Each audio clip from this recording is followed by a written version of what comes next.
15 ডিসেম্বরের মধ্যে যদি পে স্কেলের ঘোষণা না আসে, সারা বাংলাদেশের সকল কর্মচারী কর্মকর্তা 6 লক্ষাধিক শিক্ষক কর্মচারীর 40 লক্ষ পরিবার এই কর্মচারীদের সাথে আগামী দিনের আন্দোলনে মাঠে অংশগ্রহণ করবেন।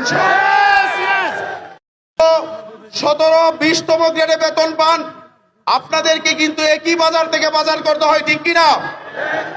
আপনাদেরও পরিবার রয়েছে, পরিবারে অনেকেরই 4-5 জন করে সদস্য রয়েছে।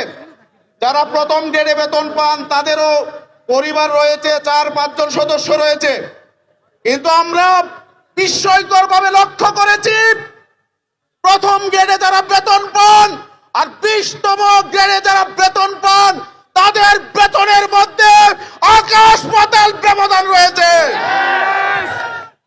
5 আগস্টের পরে এই বৈষম্য মেনে নেওয়া হবে না। অবিলম্বে গ্রেডের সংখ্যা কমিয়ে 12 গ্রেডে আগামী পে স্কেল ঘোষণা করতে হবে। প্রিয় ভাইয়েরা আমার, সরকার পে স্কেল ঘোষণা করেছে। আমরা জানি বাংলাদেশের ব্যবসায়ীরা উদ্বেগে বসে থাকে কখন পে স্কেল ঘোষণা করা হবে।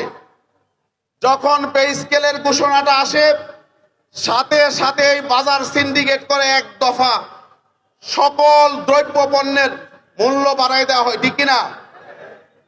আমি সরকারকে বলতে চাই, যদি আপনি পে স্কেল দিতে পারবেন না মনে করেন, তাহলে এই পে স্কেলের নামে তাল বাহানা করে দ্রব্য মূল্য কেন আপনারা বাড়িয়েছেন? কোনোভাবেই তাল বাহানা চলবে না। 15 ডিসেম্বরের মধ্যে যদি পে স্কেলের ঘোষণা না আসে, সারা বাংলাদেশের সকল কর্মচারী কর্মকর্তা 6 লক্ষাধিক শিক্ষক কর্মচারীর 40 লক্ষ পরিবার এই কর্মচারীদের সাথে আগামী দিনের আন্দোলনে মাঠে অংশগ্রহণ করবেন। আমরা শুধু আপনাদেরকে এটুকু বলতে চাই, আমরা আজকে এসেছি একটি টিম আপনাদের সাথে অংশগ্রহণ করতে।